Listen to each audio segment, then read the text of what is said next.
Nous l'avons vu dans ce reportage, le photovoltaïque va permettre, en partie à Monaco, de parvenir à l'objectif fixé à l'horizon 2050, c'est-à-dire aller vers une société décarbonée. Pour cela, il est indispensable de se doter de capacités de production d'électricité 100% verte, équivalente à la consommation du territoire. La société Monaco Énergie Renouvelable a été créée il y a 3 ans dans cette optique. Son président est notre invité. Bonsoir Samy Touati. Bonsoir Patricia. 100% de production d'électricité verte, ce n'est pas utopique, c'est réalisable. Alors aujourd'hui en Principauté, nous avons l'objectif de construire de nouvelles productions d'énergie renouvelable, bien sûr sur le territoire.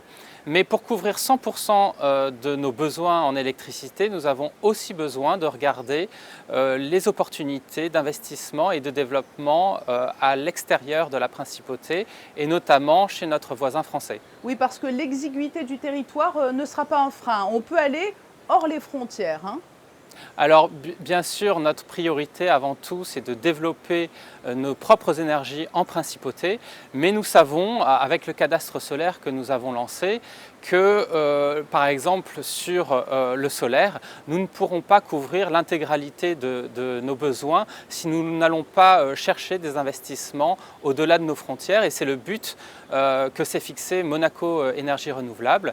Nous avons décidé fin 2017 de nous lancer dans ce projet pour développer ces énergies, pas forcément que du solaire avec le photovoltaïque, mais aussi de l'éolien et peut-être du biogaz et peut-être également de l'hydraulique demain.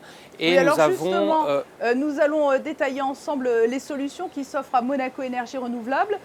Tout d'abord l'éolien, mais ce n'est pas envisageable au large de Monaco. Vous avez choisi un projet dans une zone propice.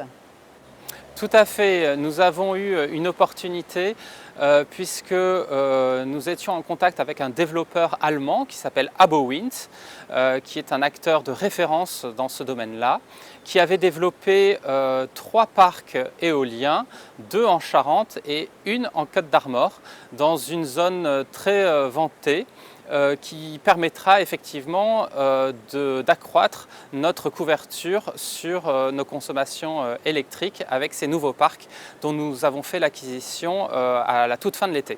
En termes de gain d'énergie, cela représente quelle quantité?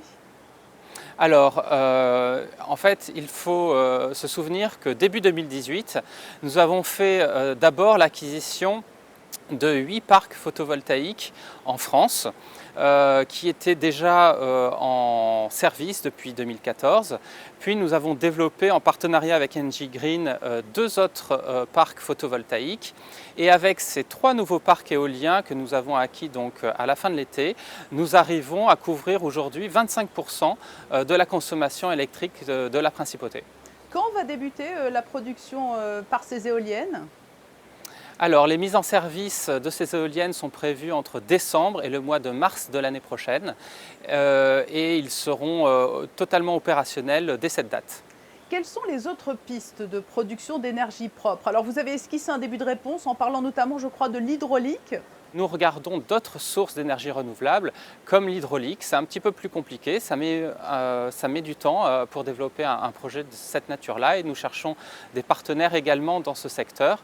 Nous regardons également ce qui concerne le biogaz et nous sommes également ouverts au développement qui concerne l'intégralité des énergies renouvelables. Est-ce que ce marché de l'énergie propre fourmille aujourd'hui de projets plus ou moins étonnants et qui ont retenu votre attention?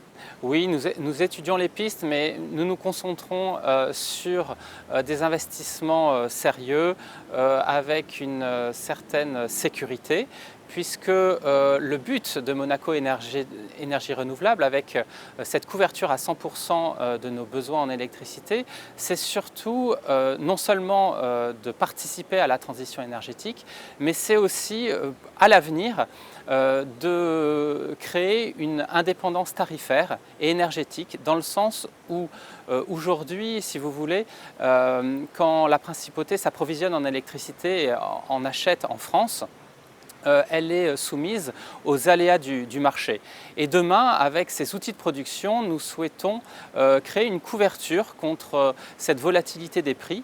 Et c'est un atout pour l'attractivité de demain, donc nous nous devons d'investir dans des énergies et des actifs qui sont sûrs.